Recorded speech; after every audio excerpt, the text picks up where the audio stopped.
ਸਾਹਿਬ JIO. ਇੱਕ ਓੰਕਾਰ ਸਤਿਨਾਮ ਕਰਤਾ ਪੁਰਖ ਨਿਰਭਉ ਨਿਰਵੈਰ ਅਕਾਲ ਮੂਰਤ ਅਜੂਨੀ ਸੈਭੰ ਗੁਰ ਪ੍ਰਸਾਦ ਜਪ। ਆਦਿ ਸਚ ਜੁਗਾਦ ਸਚ ਹੈ ਭੀ ਸਚ। ਨਾਨਕ ਹੋਸੀ ਭੀ ਸਚ। ਬਾਣੀ ਗੁਰੂ ਗੁਰੂ ਹੈ ਬਾਣੀ ਵਿੱਚ ਬਾਣੀ ਅੰਮ੍ਰਿਤ ਸਾਰੇ। ਗੁਰ ਬਾਣੀ ਕਹੈ ਸੇਵਕ ਜਨ ਮਾਨੈ। ਪਰਤਖ ਗੁਰੂ ਨਿਸਤਾਰੇ।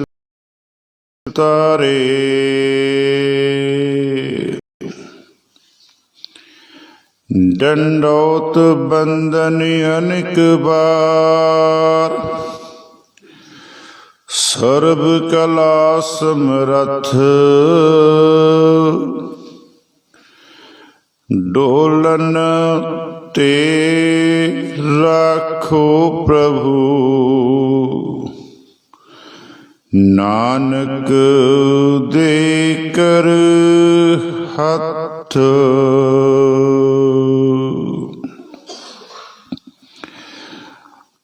ਜੁਗੋ ਜੁਗ ਅਟਲ। ਧੰਨ ਧੰਨ ਗੁਰੂ ਗ੍ਰੰਥ ਸਾਹਿਬ ਜੀ ਮਹਾਰਾਜ। ਤਿਨਾਂ ਦੀ ਪਾਵਨ ਪਵਿੱਤਰ ਹਜ਼ੂਰੀ ਦੇ ਵਿੱਚ ਬਹੁਤ ਹੀ ਸਤਿਕਾਰਯੋਗ, ਬਹੁਤ ਹੀ ਸਨਮਾਨਯੋਗ ਸਾਧ ਸੰਗਤ ਜੀ, ਅੱਜ ਦੀ ਵਿਚਾਰ ਸ਼ੁਰੂ ਕਰਨ ਤੋਂ ਪਹਿਲਾਂ ਆਓ ਸਭ ਤੋਂ ਪਹਿਲਾਂ ਧੰਨ ਧੰਨ ਗੁਰੂ ਗੋਬਿੰਦ ਸਿੰਘ ਜੀ ਮਹਾਰਾਜ ਤਿਨਾਂ ਵੱਲੋਂ ਬਖਸ਼ਿਸ਼ ਫਤਿਹ ਦੇ ਨਾਲ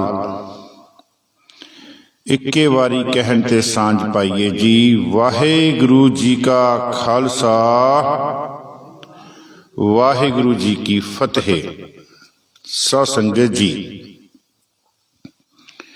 ਜਦੋਂ ਵੀ ਕਿਤੇ ਧੰਨ ਧੰਨ ਗੁਰੂ ਗੋਬਿੰਦ ਸਿੰਘ ਜੀ ਦਾ ਨਾਮ ਆਪਾਂ ਰਸਨਾ ਤੇ ਲੈਂਦੇ ਆ ਨਾ,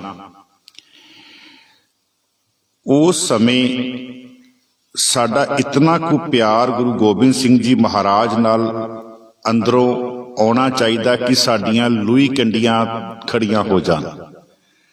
ਕਿਉਂਕਿ ਗੁਰੂ ਗੋਬਿੰਦ ਸਿੰਘ ਜੀ ਮਹਾਰਾਜ ਵਰਗਾ ਇਸ ਰੂਹੇ ਜ਼ਮੀਨ ਦੇ ਉੱਪਰ ਨਾ ਤੇ ਕੋਈ ਪਹਿਲਾਂ ਆਇਆ ਤੇ ਨਾ ਹੀ ਆਉਣ ਵਾਲੇ ਸਮੇਂ 'ਚ ਆਏਗਾ। ਇਸੇ ਲਈ ਭਾਈ ਗੁਰਦਾਸ ਜੀ ਲਿਖਦੇ ਆ, ਵਹਿ ਪ੍ਰਗਟਿਓ ਮਰਦ ਅਗੰਮੜਾ। ਅਗੰਮੜਾ ਦਾ ਅੱਖਰੀ ਅਰਥ ਹੈ ਜਿਹਦੇ ਵਰਗਾ ਕੋਈ ਹੋਰ ਦੁਨੀਆ ਤੇ ਹੈ ਹੀ ਨਹੀਂ, ਔਰ ਮਰਦ ਹੈ। ਮਰਦ ਅਸੀਂ ਉਹਨੂੰ ਕਹਿੰਦੇ ਆ ਜਿਹਦੀ ਜ਼ਬਾਨ ਦੇ ਵਿੱਚ ਵੀ ਸੱਚ ਹੋਵੇ ਤੇ ਜਿਹਦੇ ਪੇਟ ਦੇ ਵਿੱਚ ਵੀ ਸੱਚ ਹੋਵੇ, ਉਹ ਮਰਦ ਹੈ। ਗੁਰੂ ਗੋਬਿੰਦ ਸਿੰਘ ਜੀ ਮਹਾਰਾਜ ਜ਼ਫਰਨਾਮੇ ਦੇ ਵਿੱਚ ਔਰੰਗਜ਼ੇਬ ਨੂੰ ਲਿਖਦੇ ਸੀ, ਕਹਿੰਦੇ ਔਰੰਗਜ਼ੇਬ ਹਾਮੂ ਮਰਦ ਬਾਇਦ ਸ਼ਬਦ ਸੁਖਨਵਰ। ਕਹਿੰਦੇ ਮੈਂ ਆਪਣੇ ਬਚਨਾਂ ਦਾ ਵੀ ਉਹੀ ਹੈ। ਨਹੀਂ ਤੇ ਆਮ ਤੌਰ ਤੇ ਸਾਡੇ ਹਾਲਾਤ ਕੀ ਹੈ, ਮਨ ਹੋਰ ਮੁੱਖ ਹੋਰ, ਏਦਾਂ ਹੀ ਹੈ ਨਾ। ਪੇਟ ਦੇ ਵਿੱਚ ਸਾਡੇ ਕੁਝ ਹੋਰ ਚੱਲਦਾ ਤੇ ਜ਼ਬਾਨ ਤੇ ਸਾਡੇ ਕੁਝ ਹੋਰ ਚੱਲਦਾ। ਤੇ ਇਹਨੂੰ ਬਾਬਾ ਫਰੀਦ ਜੀ ਕਹਿੰਦੇ, ਜਿਨ ਮਨ ਹੋਰ ਮੁੱਖ ਹੋਰ ਸੇ ਕਾਂਡੇ ਕੱਚਿਆ। ਉਹ ਕੱਚੇ ਆ ਕਹਿੰਦੇ। ਉਹ ਦੁਨੀਆ ਦੇ ਵਿੱਚ ਆ ਕੇ ਪਕਿਆਈ ਵਾਲੇ ਪਾਸੇ ਨਹੀਂ ਗਏ। ਉਹ ਇੱਕ ਕਿਸਮ ਦੇ ਕੱਚੇ ਆ ਜਿਨ੍ਹਾਂ ਦਾ ਕੋਈ ਪਤਾ ਨਹੀਂ ਕਿਹੜੇ ਵੇਲੇ ਠੋਕਰ ਲੱਗੇ ਤੇ ਉਹਨਾਂ ਨੇ ਟੁੱਟ ਜਾਣਾ। ਆਓ ਜੋ ਅੱਜ ਦੀ ਪੌੜੀ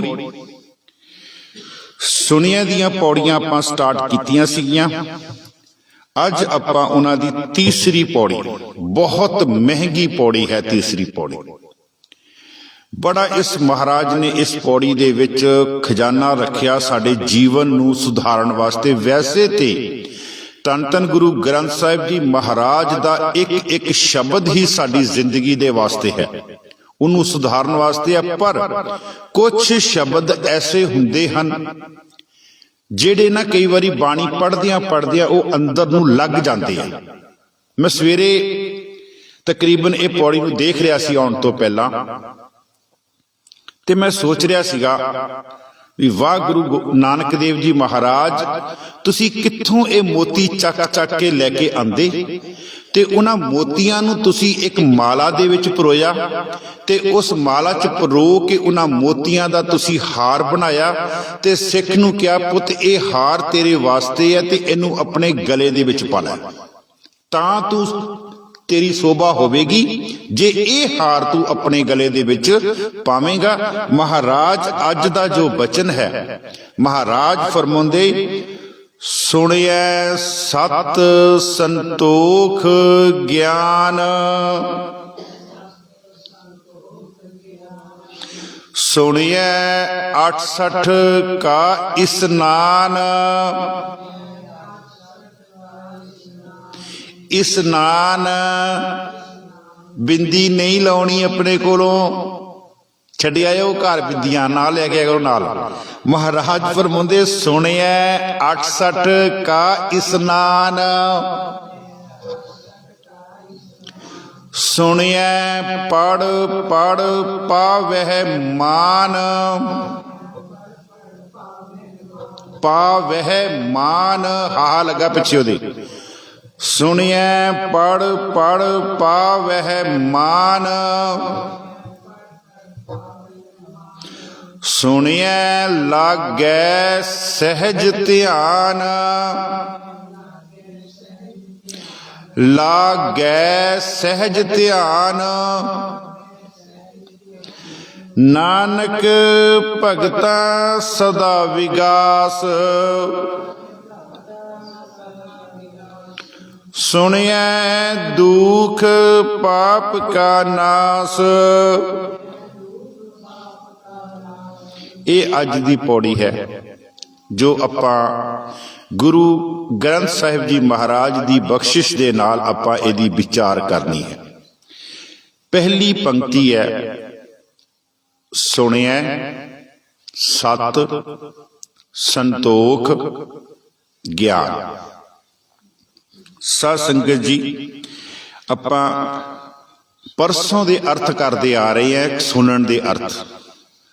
ਸੁਣਨ ਦੇ ਅਰਥ ਬਾਹਰੀ ਕੰਨਾਂ ਦੁਆਰਾ ਸੁਣਨਾ ਨਹੀਂ। ਉਹ ਆਪਾਂ ਰਾਜਾ ਬਿਕਰਮਾ ਦੀ ਸਾਖੀ ਲਈ ਸੀ ਨਾ, ਵੀ ਤੀਲਾ ਪਾਇਆ ਤੇ ਇੱਕ ਪਾਸਿਓਂ ਪਾਇਆ ਤੇ ਦੂਜੇ ਪਾਸਿਓਂ ਨਿਕਲ ਗਿਆ। ਦੂਜੇ ਮੂਰਤੀ ਵਿੱਚ ਤੀਲਾ ਪਾਇਆ ਤੇ ਇੱਕ ਪਾਸਿਓਂ ਪਾਇਆ ਤੇ ਜ਼ੁਬਾਨ ਦੇ ਰਾਹੀਂ ਮੂੰਹ ਬਾਹਰ ਨਿਕਲ ਗਿਆ। ਤੀਜੀ ਮੂਰਤੀ ਵਿੱਚ ਤੀਲਾ ਪਾਇਆ ਤੇ ਇੱਕ ਪਾਸਿਓਂ ਪਾਇਆ ਤੇ ਉਹ ਅੰਦਰ ਹੀ ਰਹਿ ਗਿਆ, ਬਾਹਰ ਨਹੀਂ ਨਿਕਲਿਆ। ਉਹਨੂੰ ਕਹਿੰਦੇ ਆ ਸੁਣਨਾ। ਜਿਹੜੀ ਚੀਜ਼ ਆਤਮਾ ਤੋਂ ਅਸੀਂ ਸੁਣਦੇ ਹਾਂ ਉਹਨੂੰ ਮਹਾਰਾਜ ਇੱਥੇ ਆਤਮਾ ਤੋਂ ਸੁਣਨ ਦੀ ਗੱਲ ਕਰ ਰਹੇ ਆ। ਇਹਨਾਂ ਨੂੰ ਮਹਾਰਾਜ ਗਹਿਰਾਈ ਤੋਂ ਸੁਣਨ ਦੀ ਗੱਲ ਕਰ ਰਹੇ ਆ, ਕਹਿੰਦੇ ਬਾਹਰੀ ਤੌਰ ਤੇ ਨਹੀਂ। ਮਹਾਰਾਜ ਕਹਿੰਦੇ ਜਦੋਂ ਤੂੰ ਨਾਮ ਨੂੰ ਅੰਤਰ ਆਤਮਾ ਤੋਂ ਸੁਣੇਗਾ, ਤੇਰੇ ਅੰਦਰ ਤਿੰਨ ਚੀਜ਼ਾਂ ਪੈਦਾ ਹੋ ਜਾਣਗੀਆਂ। ਪਹਿਲੀ ਹੈ ਸਤ, ਦੂਸਰਾ ਹੈ ਸੰਤੋਖ ਤੇ ਤੀਸਰਾ ਹੈ ਗਿਆਨ। ਜਿੰਨੀ ਕੁ ਮਤ ਦਾਸ ਨੂੰ ਹੈ, ਸੱਤ ਸ਼ਬਦ ਗੁਰੂ ਗ੍ਰੰਥ ਸਾਹਿਬ ਵਿੱਚ ਤਿੰਨ ਰੂਪਾਂ 'ਚ ਆ ਰਿਹਾ। ਪਹਿਲਾ ਰੂਪ ਸਾਡੇ ਸਾਹਮਣੇ ਹੈ ਜਿਹੜਾ ਸੱਸਾ ਤੇ ਤੱਤੇ ਦੇ ਥੱਲੇ ਔਂਕੜ ਹੈ। ਇੱਕ ਰੂਪ ਇਹ ਹੈ। ਦੂਸਰਾ ਰੂਪ ਹੈ ਸੱਸਾ ਤੇ ਤੱਤੇ ਨੂੰ ਲੱਗੀ ਹੋਈ ਹੈ ਸਿਆਰੀ, ਉਚਾਰਨ ਉਹਦਾ ਵੀ ਸੱਤ ਹੀ ਹੈ। तीसरा रूप है सस्सा ते तत्ता, उन्होंने कोई तत्ते नूं कोई सिहारी नहीं, कोई बिहारी नहीं, कोई औंकड़ नहीं। हुण उचारण तिन्हां दा इक्को ही है, लेकिन इन्हां दे अर्थ वखरे वखरे है। देखो महाराज की किड्डी वड्डी ये चीज हैगी है। जिस तरह असी अमृत शब्द पढ़ते हैं ना, ते साध संगत जी अमृत शब्द बहुत रूपां दे विच गुरु ग्रंथ साहिब च आ रहा। एक मैं तुहानूं रूप दवां, तुसी ओदा उस रूप नाल साडा रोजाना वाह पैंदा। पशु मिले चंगियाइयां, खड़ खावे अमृत दे। पशु कहंदे बड़े चंगे है, घाह फूस खांदे है। खड़ दा अखरी अर्थ है घाह फूस। घाह फूस खा के सानू अमृत दिंदे है। वो अमृत दे अर्थ है साध संगत जी दुध। दुध नूं भी बाणी दे विच अमृत कहा गया। पशु मिले चंगियाइयां, खड़ खावे अमृत दे। चलो आपां इस शब्द ते आईए, सत ते आईए आपां। इसे तरह शब्द घर शब्द है। घर शब्द का उचारण हर थां ते घर ही है, लेकिन वो अर्थ 7-8 गुरु ग्रंथ साहिब बखरे बखरे आंदे। वो आपां किते फिर विचार करांगे उन्हां दी।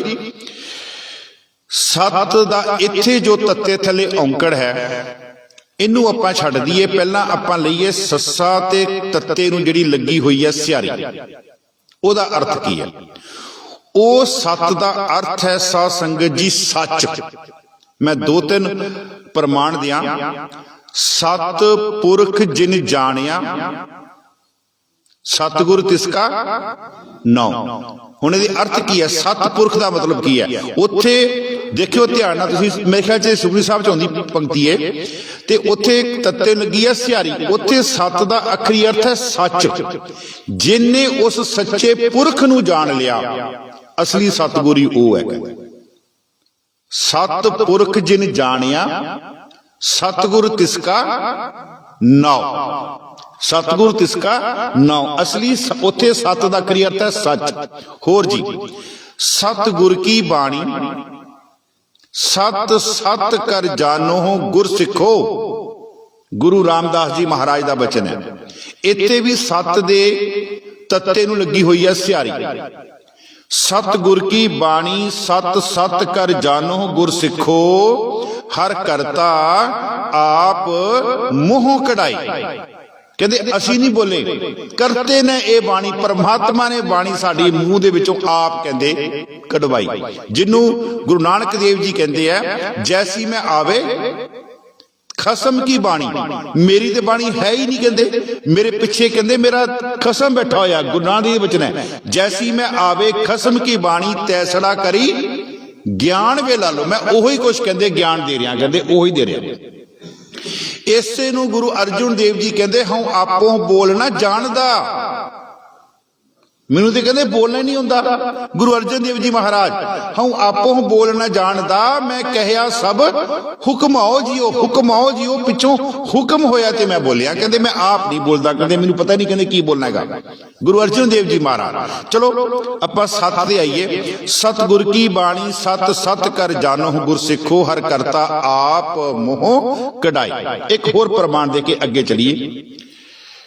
बाबा कबीर जी के श्लोकां दे विच एक पंक्ति आउंदी है, हरसो हीरा छाड़ के करे आन की आस, ते नर दोजक जाहिगे सत भाखे रविदास।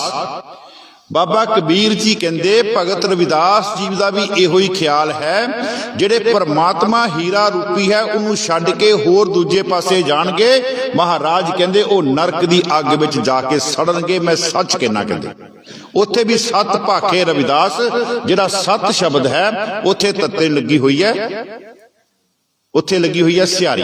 सो सत दा आपां पहला रूप देखिया, वो रूप जिहदे अर्थ आ रहे सच। दूसरा जी सत दा तत्ते थले औंकड़ नहीं हैगा, वो देख लीए पहला सत। इत्थे सत दा अखरी अर्थ आ रहा गिनती वाला सत। 15 33 ते 7 वार। वार ਜਿਹੜੇ ਸਾਡੇ ਵਾਰ ਐਤਵਾਰ ਵਗੈਰਾ ਸਾਰੇ ਹੈਗੇ ਆ, ਇਹਨਾਂ ਦੇ ਉੱਪਰ ਵੀ ਬਾਣੀ ਆ ਮਾਂ ਰਚੀ। ਤੇ ਮੈਂ ਤੁਹਾਨੂੰ ਇੱਕ ਗੱਲ ਦੱਸ ਦਿਆਂ, ਆਮ ਤੌਰ ਤੇ ਅਸੀਂ ਕਹਿੰਦੇ ਆ ਐਤਵਾਰ ਨੂੰ ਸੋਈਏ, ਹਨਾ, ਛੁੱਟੀ ਅੱਜ। ਪਰ ਬਾਬਾ ਕਬੀਰ ਜੀ ਕਹਿੰਦੇ ਆ, ਆਦਤ ਕਰੇ ਭਗਤ ਆਰੰਭ। ਕਹਿੰਦੇ ਉਹ ਮੇਰੇ ਪੁੱਤਰ, ਤੂੰ ਕਹਿੰਦਾ ਐਤਵਾਰ ਨੂੰ ਸੋਣਾ, ਤੇ ਮੈਂ ਤੈਨੂੰ ਕਹਿ ਰਿਹਾ ਐਤਵਾਰ ਨੂੰ ਬਾਣੀ ਪੜ੍ਹਨੀ ਸ਼ੁਰੂ ਕਰ। ਆਦਤ ਕਰੇ ਭਗਤ ਆਰੰਭ, ਕਾਇਆ ਮਨਸਾ ਮੰਦਰ ਥੰਮ। ਕਹਿੰਦੇ ਐਤਵਾਰ ਕਹਿੰਦੇ ਬਾਣੀ ਪੜ੍ਹਨੀ ਸ਼ੁਰੂ ਕਰ। ਚਲੋ ਫੇਰ ਕਿਤੇ ਆਪਾਂ ਵਿਚਾਰ ਕਰਾਂਗੇ। 7 ਸੱਸਾ ਤੇ 1 ਤੱਤਾ, 15 ਥਿੱਤੀ ਤੇ 7 ਵਾਰ। ਫਿਰ ਅੱਗੇ ਚਲੀਏ। ਜਿਹੜੀ ਜ਼ੁਬਾਨ ਪਰਮਾਤਮਾ ਦਾ ਨਾਮ ਨਹੀਂ ਜਪਦੀ, ਗੁਰੂ ਗ੍ਰੰਥ ਸਾਹਿਬ ਜੀ ਕਹਿੰਦੇ ਆ ਉਹਦੇ 100 ਟੁਕੜੇ ਕਰ ਦਿਓ। ਰੇ ਜੇਬਾ ਕਰੂ 7 ਖੰਡ। ਇੱਥੇ 7 ਦਾ ਅਖਰੀ ਅਰਥ ਆ ਰਿਹਾ 100, ਗਿਣਤੀ ਆ ਨਾ। ਰੇਹ ਜੇਬਾ ਕਰੂ 7 ਖੰਡ, ਜਾਮ ਨਾ ਉਸ ਉਚਰਸ ਸ਼੍ਰੀ ਗੋਬਿੰਦ। ਜਿਹੜੀ ਜ਼ਬਾਨ ਕਹਿੰਦੇ ਪਰਮਾਤਮਾ ਦਾ ਨਾਮ ਨਹੀਂ ਜਪਦੀ, ਉਹਦੇ 100 ਟੁਕੜੇ ਕਰ ਦੇ। 7 ਦੇ ਆਪਾਂ 2 ਰੂਪ ਦੇਖੇ ਆ। ਤੀਸਰਾ ਰੂਪ ਜਿਹੜਾ ਸਾਡੇ ਸਾਹਮਣੇ ਹੈ, ਜਿਹਦੀ ਅਸੀਂ ਵਿਚਾਰ ਕਰਨੀ ਹੈ, ਉਹ ਹੈ ਜੀ ਤੱਤੇ ਦੇ ਥੱਲੇ ਔਂਕੜ। ਜਦੋਂ ਤੱਤੇ ਦੇ ਥੱਲੇ ਔਂਕੜ ਆਉਂਦਾ ਨਾ, ਉੱਥੇ ਮਹਾਰਾਜ ਕਹਿੰਦੇ ਆ ਉਹਦੇ ਅਰਥ ਆ ਰਹੇ ਆ ਦਾਨ, ਕਿਸੇ ਨੂੰ ਦੇਣਾ। ਮਹਾਰਾਜ ਕਹਿੰਦੇ ਸੁਣਿਆ ਸਤ ਸੰਤੋਖ ਗਿਆਨ। ਤੂੰ ਕਹਿੰਦੇ ਜਦੋਂ ਅੰਦਰ ਆਤਮਾ ਤੋਂ ਸੁਣੇਗਾ, ਜਾਂ ਇੱਥੇ ਆਪਾਂ ਦੂਸਰੇ ਅਰਥ ਇੱਕ ਹੋਰ ਕਰ ਲਈਏ ਜਿਹੜੇ ਟੁਕਦੇ ਪਏ ਆ, ਉਹ ਹੈ ਜੀ ਉੱਚਾ ਆਚਰਣ। ਇਹ ਵੀ 7 ਦੇ ਤੱਤੇ ਥੱਲੇ ਔਂਕੜਾ, ਉਹਦਾ ਅਰਥ ਉੱਚਾ ਆਚਰਣ। ਆਚਰਣ ਜਿਹਨੂੰ ਆਪਾਂ ਕਰੈਕਟਰ ਕਹਿੰਦੇ ਆ। ਮਹਾਰਾਜ ਕਹਿੰਦੇ ਸਤੀ ਪਹਿਰੀ 7 ਭਲਾ, ਬਹੀਏ ਪੜਿਆ ਪਾਸ। 7 ਪੈਰ ਦਿੰਦੇ ਆ, ਇਹ 7 ਪੈਰ ਦਿੰਦੇ ਆ ਤੇਰਾ ਉੱਚਾ ਆਚਰਣ ਬਣਾਉਣ ਵਾਸਤੇ। 1 ਪੈਰ ਹਲੇ ਮਹਾਰਾਜ ਨੇ ਛੱਡਤਾ, 8 ਪੈਰ ਨਾ ਦਿਨ ਤੇ ਰਾਤ ਦੇ। ਮਹਾਰਾਜ ਕਹਿੰਦੇ ਸਤੀ ਪਹਿਰੀ 7 ਭਲਾ, ਬਹੀਏ ਪੜਿਆ ਪਾਸ। ਉਥੇ ਪਾਪ ਪੁੰਨ ਵਿਚਾਰੀਐ। ਪਾਪ ਪੁੰਨ ਕਿਹੜੇ ਮੈਂ ਚੰਗੇ ਕੰਮ ਕੀਤੇ ਆ, ਕਿਹੜੇ ਮਾੜੇ ਕੰਮ ਕੀਤੇ ਆ, ਉਥੇ ਪਾਪ ਪੁੰਨ ਵਿਚਾਰੀਐ। ਕੂੜੇ ਘਟੇ ਆਵੇ ਰਾਸ। ਤੇਰੇ ਅੰਦਰੋਂ ਕਹਿੰਦੇ ਕੂੜ ਜਿਹੜਾ ਫਿਰ ਘਟ ਜਾਵੇਗਾ। ਕੱਲ ਨਾ ਅਸੀਂ ਕਿਤੇ ਨਾ ਵਿਚਾਰ ਕਰ ਰਹੇ ਸੀਗੇ, ਤੇ ਪੰਕਤੀ ਸੀਗੀ ਬਾਬਾ ਕਬੀਰ ਜੀ ਦੀ, ਇਸੇ ਨਾਲ ਹੀ ਢੁਕਦੀ ਹੈ। ਸਤੀ ਪਹਿਰੀ 7 ਭਲਾ, ਬਹਿਆ ਪੜਿਆ ਪਾਸ। ਉੱਥੇ ਪਾਪ ਪੁੰਨ ਵਿਚਾਰੀਐ। ਪਾਪ ਪੁੰਨ ਵਿਚਾਰੀਐ, ਪਾਪ ਤੇ ਪੁੰਨ ਦੀ ਵਿਚਾਰ ਕਿੱਦਾਂ ਹੋਵੇਗੀ? ਬਾਬਾ ਕਬੀਰ ਜੀ ਦਾ ਇੱਕ ਬਚਨ ਹੈ, ਬੰਦੇ ਖੋਜ ਦਿਲ ਹਰ ਰੋਜ਼। ਅੰਦਰ ਦੀ ਕਹਿੰਦੇ ਖੋਜ ਰੋਜ਼ ਕਰਕੇ, ਫੇਰ ਤੈਨੂੰ ਪਤਾ ਲੱਗੇਗਾ ਕਿ ਪੂਰੇ ਦਿਨ ਦੇ ਵਿੱਚ ਮੈਂ ਕਿਹੜੇ ਕੰਮ ਚੰਗੇ ਕੀਤੇ ਆ ਤੇ ਕਿਹੜੇ ਕੰਮ ਮਾੜੇ ਕੀਤੇ ਆ, ਕਿਹੜੇ ਮੇਰੇ ਮਨ ਵਿੱਚ ਫੁਰਨੇ ਬਣੇ ਆ, ਕਿਸੇ ਦੇ ਬਾਰੇ ਕੋਈ ਮਾੜਾ ਵਿਚਾਰ ਆਇਆ। ਮਹਾਰਾਜ ਕਹਿੰਦੇ, ਬਾਬਾ ਜੀ ਕਹਿੰਦੇ ਬੰਦੇ ਖੋਜ ਦਿਲ ਹਰ ਰੋਜ਼। ਦੇਖੋ ਹਰ ਰੋਜ਼ ਦਾ ਮਤਲਬ ਇੱਕ ਸੈਕਿੰਡ ਹੈ, ਇੱਕ ਪਲ ਹੈ। ਜਦੋਂ ਤੂੰ ਆਪਣੇ ਦਿਲ ਦੇ ਵਿੱਚ ਖੋਜੇਗਾ ਨਾ, ਫੇਰ ਤੇਰਾ ਮਨ ਜਿਹੜਾ ਨਾ, ਦਿਲ ਤੇਰਾ, ਮਨ ਤੇਰਾ, ਉਹ ਗਲਤ ਪਾਸੇ ਜਾਣ ਤੋਂ ਫੇਰ ਰੁਕੇਗਾ। ਜੇ ਤੂੰ ਕਹੇਂਗਾ ਕਿ ਇੱਕ ਦਿਨ ਵਿੱਚ ਇੱਕ ਵਾਰੀ ਸੋਚ ਲਿਆ, ਚਲੋ ਕੋਈ ਗੱਲ ਨਹੀਂ, ਸਵੇਰੇ ਫੇਰ ਸੀ, ਨਹੀਂ। ਮਹਾਰਾਜ ਕਹਿੰਦੇ ਹਮੇਸ਼ਾ ਸੁਣਿਆ ਸਤ, ਤੇਰਾ ਆਚਰਣ ਤੇਰਾ ਉੱਚਾ ਹੋ ਜਾਵੇਗਾ। ਸਤੀ ਪਹਿਰੀ 7 ਭਲਾ, ਬਹਿਆ ਪੜਿਆ ਪਾਸ। ਉਥੇ ਪਾਪ ਪੁੰਨ ਵਿਚਾਰੀਐ, ਕੂੜੇ ਘਟੇ ਰਾਸ। 8ਵਾਂ ਜਿਹੜਾ ਤੇਰਾ ਪਹਿਰ ਨਾ, ਉਹ ਮਹਾਰਾਜ ਕਹਿੰਦੇ ਬੰਦਗੀ ਵਾਸਤੇ ਹੈ। ਇਸੇ ਲਈ ਮਹਾਰਾਜ ਨੇ 1 ਪੈਰ ਛੱਡਤਾ, 7 ਪੈਰ ਤੈਨੂੰ ਦਿੱਤੇ ਆ ਕਿ ਆਪਣਾ ਉੱਚਾ ਆਚਰਣ ਬਣਾ, ਆਪਣਾ ਕਾਰਜ ਕਰ। ਮਹਾਰਾਜ ਫਰਮਾਉਂਦੇ 7 ਦਾ ਅਖਰੀ ਅਰਥ ਹੈ ਉੱਚਾ ਆਚਰਣ। ਜਦੋਂ ਤੂੰ ਨਾਮ ਨੂੰ ਤੁਰ ਆਤਮਾ ਤੋਂ ਸੁਣੇਗਾ, ਤੇਰਾ ਆਚਰਣ ਉੱਚਾ ਹੋ ਜਾਵੇ। ਦੂਸਰਾ ਜੀ ਸੰਤੋਖ। ਸੰਤੋਖ ਦੇ ਨਾਲ ਥੋੜੀ ਜੀ ਮੈਂ ਸਾਂਝ ਪਾਣੀ ਚਾਹਨਾ। ਸੰਤੋਖ ਸ਼ਬਦ ਬੜਾ ਮਹਿੰਗਾ ਜੀ। ਸੰਤੋਖ ਦੇ ਆਪਾਂ ਅੱਖਰੀ ਅਰਥ ਕਰ ਲਈਏ ਪਹਿਲਾਂ। ਸੰਤੋਖ ਦੇ ਅੱਖਰੀ ਅਰਥ ਹੈ ਸਾਧ ਸੰਗਤ ਜੀ, ਸਾਡੇ ਅੰਦਰ ਲਾਲਸਾਵਾਂ ਜਿਹੜੀਆਂ ਹੈਗੀਆਂ ਉਹਨਾਂ ਦਾ ਖਤਮ ਹੋਣਾ। ਇੱਕ ਮੈਂ ਆਪ ਜੀ ਨੂੰ ਉਦਾਹਰਣ ਦਿਆਂ। ਬਾਬਾ ਕਬੀਰ ਜੀ ਦਾ ਬਚਨ ਹੈ, ਰੁੱਖੀ ਸੁੱਖੀ ਖਾਏ ਕੈ ਠੰਡਾ ਪਾਣੀ ਪੀਓ, ਫਰੀਦਾ ਵੇਖ ਪਰਾਈ ਚੋਪੜੀ ਨਾ ਤਰਸਾਏ ਜੀਓ। ਆ ਹੈ ਜੀ ਸੰਤੋਖ। ਕਿਸੇ ਦੇ ਮਹੱਲ ਬਣੇ, ਕਿਸੇ ਦੀ ਅਮੀਰੀ, ਉਹ ਦੇਖ ਕੇ ਆਪਣੇ ਘਰ ਨੂੰ ਨਾ ਕਿਤੇ ਅੱਗ ਲਾ ਕੇ ਬਹਿ ਜਾਵੇ। ਬਾਬਾ ਫਰੀਦ ਜੀ, ਰੁੱਖੀ ਸੁੱਖੀ ਖਾਏ ਕੈ ਠੰਡਾ ਪਾਣੀ ਪੀਓ, ਦੇਖ ਪਰਾਈ ਚੋਪੜੀ ਨਾ ਤਰਸਾਏ ਜੀਓ। ਇਹ ਹੈ ਸੰਤੋਖ। ਅੱਗੇ ਚੱਲੀਏ ਆਪਾਂ। ਗੁਰੂ ਗ੍ਰੰਥ ਸਾਹਿਬ ਦੇ ਵਿੱਚ ਇੱਕ ਬਚਨ ਬੜਾ ਪਿਆਰਾ ਜੀ, ਕਹਿੰਦੇ ਰੇਤ ਵਾਲੀ ਜਗ੍ਹਾ ਸੀਗੀ ਤੇ ਉਸ ਜਗ੍ਹਾ ਤੇ ਕਹਿੰਦੇ ਮੀਂਹ ਪਿਆ, ਤੇ ਜਿਹੜਾ ਮਾਰੂਥਲ ਹੈ ਨਾ, ਉਹ ਜਿੰਨਾ ਮਰਜੀ ਮੀਂਹ ਪੈ ਜੇ ਉਹ ਤੋਂ ਰੱਜਦਾ ਨਹੀਂ ਹੈਗਾ। ਅਸੀਂ ਤੇ 4 ਦਿਨ ਮੀਂਹ ਪੈ ਜੇ ਤੇ ਅਸੀਂ ਰੱਬ ਅੱਗੇ ਅਰਦਾਸਾਂ ਕਰਨ ਲੱਗ ਪੈਂਦੇ ਹਾਂ, ਨਾਲੀਆਂ ਗਿੱਲੀਆਂ ਹੋ ਗਈਆਂ ਕਿਉਂਕਿ ਪਾਣੀ ਰਚ ਗਿਆ। ਪਰ ਮਾਰੂਥਲ ਦੇ ਵਿੱਚ ਜਿੰਨਾ ਮਰਜੀ, ਹੁਣ ਜਿਹੜੇ ਪਹਾੜ ਰੇਤਾ ਦੇ ਬਣੇ ਆ, ਜਿੰਨਾ ਮਰਜੀ ਮੀਂਹ ਪੈ ਜੇ ਉਹ ਨਹੀਂ ਰੱਜਦਾ। ਪਹਿਲੀ ਗੱਲ ਉਦਾਹਰਨ ਦਿੱਤੀ ਮਹਾਰਾਜ ਨੇ। ਦੂਸਰੀ ਮਹਾਰਾਜ ਨੇ ਉਦਾਹਰਨ ਦਿੱਤੀ ਆ ਅੱਗ ਦੀ। ਕਹਿੰਦੇ ਅੱਗ ਦੇ ਵਿੱਚ ਜਿੰਨੀਆਂ ਮਰਜ਼ੀ ਲੱਕੜਾਂ ਸੁੱਟ ਦੋ, ਅੱਗ ਨਹੀਂ ਕਹਿੰਦੀ ਕਿ ਮੈਂ ਰੱਜ ਗਈ ਹਾਂ, ਉਹ ਲੱਕੜਾਂ ਨੂੰ ਬਾਲੀ ਜਾਵੇਗੀ। ਤੀਸਰੀ ਮਹਾਰਾਜ ਨੇ ਉਦਾਹਰਨ ਦਿੱਤੀ ਹੈ ਰਾਜੇ ਦੀ। ਰਾਜਾ ਵੀ ਰਾਜ ਸਿੰਘਾਸਣ ਤੇ ਬੈਠਾ 90 ਸਾਲ ਦਾ ਵੀ ਹੋ ਗਿਆ, 2 ਬੰਦੇ ਚੱਕ ਕੇ ਉਹਨੂੰ ਅੱਗੇ ਕਰਦੇ ਆ, ਉਹ ਤਾਂ ਵੀ ਨਹੀਂ ਥੱਕਦਾ। 2 ਬੰਦੇ ਚੱਕ ਕੇ ਅੱਗੇ ਕਰਦੇ ਆ, 4 ਤਾਂ ਵੀ ਨਹੀਂ ਥੱਕਦਾ।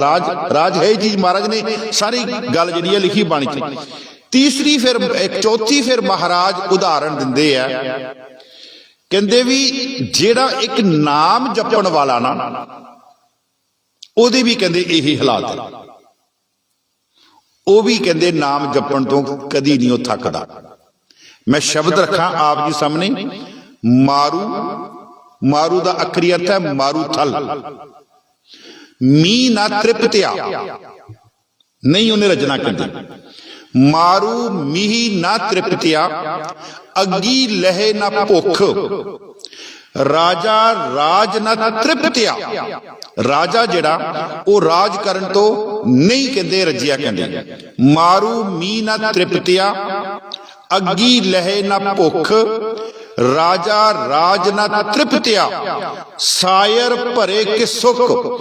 ਜਿਹੜੇ ਸਮੁੰਦਰਾਂ ਦੇ ਵਿੱਚ ਸਮੁੰਦਰ ਪਾਣੀ ਨਾਲ ਭਰੇ ਹੋਏ ਆ, ਉਹਨਾਂ ਸਮੁੰਦਰਾਂ ਦੇ ਉੱਪਰ ਜਿੰਨੀ ਮਰਜ਼ੀ ਧੁੱਪ ਪੈ ਜਾਵੇ ਕੋਈ ਅਸਰ ਨਹੀਂ, ਕਿਉਂਕਿ ਉਹਨਾਂ ਦਾ ਪਾਣੀ ਨਹੀਂ ਉਹ ਘਟਣਾ। ਸਾਇਰ ਭਰੇ ਕਿ ਸੁਖ। ਫਿਰ ਮਹਾਰਾਜ ਕਹਿੰਦੇ ਤੇਰੇ ਨਾਮ ਜਪਣ ਵਾਲਿਆਂ ਦੀ ਵੀ ਕਹਿੰਦੇ ਇਹੋ ਹੀ ਕਹਿੰਦੇ ਹਾਲਾਤ ਹੈ। ਕੇਤੀ ਪੁੱਛ ਜਿਹੜੇ ਨਾਮ ਜਪਦੀਆਂ ਰੂਹਾਂ ਨਾ, ਉਹ ਵੀ ਕਹਿੰਦੇ ਅੰਦਰੋਂ ਨਹੀਂ ਰੱਜਦੀਆਂ। ਉਹ ਕਹਿੰਦੀਆਂ ਹੋਰ ਨਾਮ ਜਪਿਆ ਜਾਵੇ। ਉਹ ਕਹਿੰਦੀਆਂ ਹੋਰ ਨਾਮ, ਨਾਨਕ ਸੱਚੇ ਨਾਮ ਕੀ ਕੇਤੀ ਪੁੱਛ। ਕਿਹਨੂੰ ਕਹਿੰਦੇ ਪੁੱਛੀਏ ਵੀ ਨਾਮ ਜਪਣ ਵਾਲਾ ਰੱਜਿਆ? ਮਹਾਰਾਜ ਕਹਿੰਦੇ ਨਹੀਂ ਰੱਜਿਆ। ਸੰਤੋਖ, ਇਹ ਸੰਤੋਖ। ਮਹਾਰਾਜ ਕਹਿੰਦੇ ਦੇਖੋ ਸੰਤੋਖ ਦਾ ਜਿਹੜਾ ਉਲਟਾ ਸ਼ਬਦ ਹੈ ਨਾ, ਉਹ ਹੈ ਤ੍ਰਿਸ਼ਨਾ। ਤ੍ਰਿਸ਼ਨਾ ਜਿਹੜੀ ਹੈ ਉਹ ਤੁਹਾਨੂੰ ਪਤਾ ਹੀ ਹੈ, ਇੱਕ ਲਾਲਚ ਹੈ। ਇੱਕ ਬਰਤਨ, ਉਹਦਾ ਹੇਠਲਾ ਪਾਸਾ ਵੱਢ ਦਿਓ, ਪਾਣੀ ਪਾਈ ਜਾਓ, ਉਹ ਬਰਤਨ ਸਾਰੀ ਉਮਰ ਨਹੀਂ ਭਰੇਗਾ। ਮਹਾਰਾਜ ਕਹਿੰਦੇ ਇਹ ਹੈ ਕਹਿੰਦੇ ਸੰਤੋਖ। ਤੇ ਅਸੀਂ ਬਚਨ ਪੜ੍ਹਦੇ ਹਾਂ ਇੱਕ ਆਸਾ ਕੀ ਵਾਰ ਦੇ ਵਿੱਚ, ਇਹ ਸੰਤੋਖ ਵੀ ਸਾਧ ਸੰਗਤ ਜੀ ਸੇਵਾ ਤੋਂ ਬਗੈਰ ਨਹੀਂ ਮਿਲਦਾ। ਸੇਵ ਕੀਤੀ ਸੰਤੋਖੀ, ਜਿਨੀ ਸੱਚੋ ਸੱਚ ਧਿਆਇਆ, ਉਹਨੇ ਮੰਦੇ ਪੈਰ ਨਾ ਰੱਖਿਓ, ਕਰ ਸੁਖ ਕ੍ਰਿਤ ਧਰਮ ਕਮਾਇਆ। ਸੇਵਾ ਤੋਂ ਬਗੈਰ ਸਾਧ ਸੰਗਤ ਜੀ ਸੰਤੋਖ ਨਹੀਂ ਆਉਣਾ।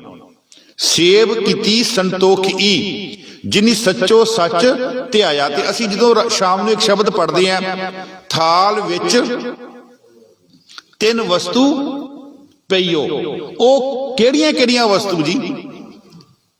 ਥਾਲ ਵਿੱਚ ਤਿੰਨ ਵਸਤੂ ਪਈਓ, ਸਤ ਸੰਤੋਖ विचारो, अमृत नाम ठाकुर का पयो, जिसका सबस आधारो। अर्थ कर दिया थोड़े जे। थाल विच तिन वस्तु पईओ, सत संतोख विचारो। एक है सत ते एक है संतोख। ਹੁਣ ਜਿਹੜਾ ਵਿਚਾਰੋ ਸ਼ਬਦ ਨਾ, ਇਹਦੇ ਦੋ ਅਰਥ ਕੀਤੇ ਵਿਦਵਾਨਾਂ ਨੇ। ਇੱਕ ਤੇ ਵਿਦਵਾਨਾਂ ਨੇ ਕੀਤਾ ਕਿ ਵਿਚਾਰਵਾਨ ਬਣਨਾ, ਗਿਆਨ ਪ੍ਰਾਪਤ ਕਰਨਾ, ਇੱਕ ਤੇ ਇਹ ਆ। ਤੇ ਅਗਲੀ ਜਿਹੜੀ ਪੰਕਤੀ ਆ, ਅੰਮ੍ਰਿਤ ਨਾਮ ਠਾਕੁਰ ਕਾ ਪਇਓ, ਜਿਹੜਾ ਅੰਮ੍ਰਿਤ ਰੂਪੀ ਨਾਮ ਨਾ, ਉਹ ਕਹਿੰਦੇ ਇਹਨਾਂ ਦੀ ਨੀਂਹ ਹੈ। ਕਹਿੰਦੇ ਇਹ ਨੀਂਹ ਹੈ, ਕਹਿੰਦੇ ਇਹਨਾਂ ਦੀ, ਕਿਉਂਕਿ ਨਾਮ ਹੋਵੇਗਾ ਤੇ ਸਤ ਆਵੇਗਾ, ਨਾਮ ਹੋਵੇਗਾ ਤੇ ਸੰਤੋਖ ਆਵੇਗਾ, ਨਾਮ ਦੀ ਹੀ ਆਪਾਂ ਵਿਚਾਰ ਕਰਨੀ। ਕਹਿੰਦੇ ਅੰਮ੍ਰਿਤ ਨਾਮ ਠਾकुर का पयो। देखो बहुत विद्वाना ने गुरु ग्रंथ साहब जी महाराज ते मेहनत की है, पर उन्होंने अपनी अपनी उडारियां। महाराज कहते थाल विच तिन वस्तु पईओ, सत संतोख विचारो, अमृत नाम ठाकुर का पयो, जिसका सबस आधारो। एक मैं तुहानू प्रमाण दियां होर। महाराज कहते तेरे अंदर संतोख आवे। जदों संतोख आंदा ना बंदे दे अंदर, फिर बाबा कबीर जी पता की कहंदे, कहंदे ओदा जिहड़ा हिरदा ना, वो कहंदे दरिया दे वांगू कहंदे हो जांदा। जिस तरह असीं दरिया दे विच कोई भी चीज सुट्टीए, वो दरिया उहनूं अपने विच समा लैंदा। दरिया कदी अपने विच, इत्थों तक तुसीं दरिया दे विच गंद भी सुट दिओ, ਉਹ ਦਰਿਆ ਤਾਂ ਵੀ ਨਹੀਂ ਤੁਹਾਨੂੰ ਉਲਾਮਾ ਦੇਵੇਗਾ ਕਿ ਮੇਰੇ ਵਿੱਚ ਤੂੰ ਗੰਦ ਕਿਉਂ ਸੁੱਟ ਰਿਹਾ। ਬਾਬਾ ਕਬੀਰ ਜੀ ਦਾ ਬਚਨ ਹੈ, ਬਾਬਾ ਫਰੀਦ ਜੀ ਦਾ ਬਚਨ ਹੈ, ਸਬਰ ਇਹੋ ਸੁਆਓ। ਸਬਰ ਦਾ ਮਤਲਬ ਹੈ ਸੰਤੋਖ। ਸਬਰ ਇਹੋ ਸੁਆਓ, ਜੇ ਤੂੰ ਬੰਦਾ ਦਿੜ ਕਰੇ। ਕਹਿੰਦੇ ਤੂੰ ਬੰਦਾ ਤਾਂ ਹੈ ਜੇ ਤੂੰ ਇਸ ਗੱਲ ਨੂੰ ਕਹਿੰਦੇ ਮੰਨ ਲਵੇਂ। ਵੱਧ थीवे है दरियाओ, फिर तू दरिया दे वांगू कहंदे वध जावेगा। कहंदे तेरा हिरदा कहंदे विशाल हो जाएगा। जिस इंसान दे अंदर संतोख आ गया ना साध संगत जी, वो चंगे दी गल भी पहुंचावेगा ते माड़े दी गल भी पहुंचावेगा। जे कोई माड़ा उन्होंने कुछ कह भी देवे ना, गाल भी कट दे, कोई कबूल भी बोल दे, वो उन्होंने भी जर लवेगा। मैं ताई क्या सी ना शुरुआत में कि इस पौड़ी में महाराज ने बड़ा रखिया होया खजाना, और तीन ही साडे गुण है, सत संतोख ते ज्ञान साडे कोल होना चाहिए। ये तीनों सिख दे गुण है। बाबा फरीद जी फरमाउंदे सबर एहो सुवाओ, जे तू बंदा दिड़ करे। फिर महाराज कहंदे होएगा कि वध जावेगा। वध थीवे है दरियाओ, दरिया दे वांगू तू कहंदे वध जावेगा। टुट ना थीवे वाड़ा, जिदा निक्के निक्कियां नालियां ना, उन्हां वांगू तू कहंदे टुट के कहंदे वखरा नहीं कहंदे होवेगा। बाबा फरीद जी कहंदे सबर एहो सुभाओ, जे तू बंदा जिड़ करे। संतोखी जिहड़ा होवेगा ओदा हिरदा विशाल हो जाएगा, वो दरिया दे वांगू वो वध जाएगा। दूसरा बचन बाबा कबीर जी ना एक बड़ा प्यारा बचन करते। मैं ना कल सलोक देख रहा सीगा ते समझ नहीं सी आ रही सलोक दी। मैं सलोक लवां आप सामने। कबीर बन की दादी लाकड़ी। चलो मैं पहला अर्थ कर दिया। जंगल चो कहंदे लकड़ लैके आंदी, लकड़ वड्डी, उस लकड़ दे निके निके कीते है टुकड़े। फिर लकड़ नूं की कीता, जिद्दां आपां ना पाथियां दा एक बनाउंदे सीगे गीरा जिहा टाइप, पुरातन अपने हुण तां नहीं हैगा, हुण ते काम ही सारा चेंज हो गया। ते ओहदे विच फिर आपां आसे पासे ओहदे गोहा थप्पदे सीगे। इसे तरह पुरातन समय विच लकड़ तो कोला बनाने वास्ते लकड़ नूं इकट्ठे करके उहदा ढेर बना के ते उहनूं मिट्टी दे नाल लिपदे सी। लिप के उहदे विच कढदे सीगे सुराख थां थां ते। ਤੇ ਵਿੱਚ ਬਾਲਦੇ ਸੀਗੇ, ਰੱਖਦੇ ਸੀਗੇ ਅੱਗ। ਉਹ ਫਿਰ ਕੁਝ ਸਮੇਂ ਬਾਅਦ ਉਹ ਲੱਕੜ ਜਿਹੜੀ ਸੀਗੀ ਆਪਣੇ ਆਪ ਬਲ ਕੇ ਉਹਦੀ ਧੂਆਂ ਜਿਹੜਾ ਉਹ ਬਾਹਰ ਨਿਕਲਦਾ ਸੀਗਾ ਸੁਰਾਖਾਂ ਤੋਂ, ਤੇ ਉਹਦਾ ਬਣ ਜਾਂਦਾ ਸੀਗਾ ਕੋਲਾ। ਕੀ ਬਣ ਗਿਆ ਉਹਦਾ? ਕੋਲਾ ਇਹਦੇ ਬਣਦਾ ਸੀ ਨਾ। ਅੱਛਾ, ਉਹ ਹੁਣ ਜਿਹੜਾ ਕੋਲਾ ਨਾ ਬਣਿਆ ਤੇ ਲੱਕੜ ਤੋਂ ਮੈਂ, ਪਰ ਲੱਕੜ ਨੂੰ ਪਤਾ ਕਿ ਮੈਨੂੰ ਇਹਨਾਂ ਨੇ ਅੱਗ ਲਾ ਕੇ ਬਣਾਉਣਾ ਹੈਗਾ ਕੋਲਾ। ਜਦੋਂ ਲੱਕੜ ਹਾਰੇ ਨੇ ਲੱਕੜਾਂ ਨੂੰ ਜੰਗਲ ਚੋਂ ਕੱਟਿਆ ਤੇ ਲੱਕੜੀ ਨੇ ਨਾ ਰੱਬ ਦੇ ਅੱਗੇ ਅਰਦਾਸ ਕੀਤੀ। ਲੱਕੜੀ ਨੇ ਰੱਬ ਦੇ ਅੱਗੇ ਅਰਦਾਸ ਕੀਤੀ। ਉਹ ਅਰਦਾਸ ਇਹ ਕੀਤੀ ਹੈ, ਕਹਿੰਦੇ ਰੱਬਾ ਮੈਨੂੰ ਪਤਾ ਕਿ ਇਹਨੇ ਮੈਨੂੰ ਵੱਢ ਲਿਆ, ਇਹਨੇ ਮੈਨੂੰ ਅੱਗ ਲਾ ਕੇ ਬਣਾ ਦੇਣਾ ਕੋਲਾ, ਤੇ ਮੇਰੀ ਅਗਲੀ ਅਰਦਾਸ ਇਹ ਹੈ ਹੁਣ ਜਿਹੜਾ ਕੋਲਾ ਨਾ ਉਹ ਕਿਸੇ ਲੋਹਾਰ ਨਾ ਕਹਿੰਦੇ ਇੱਥੋਂ ਚੱਕ ਕੇ ਲੈ ਜਾਵੇ, ਕਿਉਂਕਿ ਲੋਹਾਰ ਨੇ ਫੇਰ ਆਪਣੀ ਭੱਠੀ ਵਿੱਚ ਪਾ ਕੇ ਮੈਨੂੰ ਫੇਰ ਅੱਗ ਵਿੱਚ ਕਹਿੰਦੇ ਬਾਲਣਾ ਕਹਿੰਦੇ ਦੂਜੀ ਵਾਰ।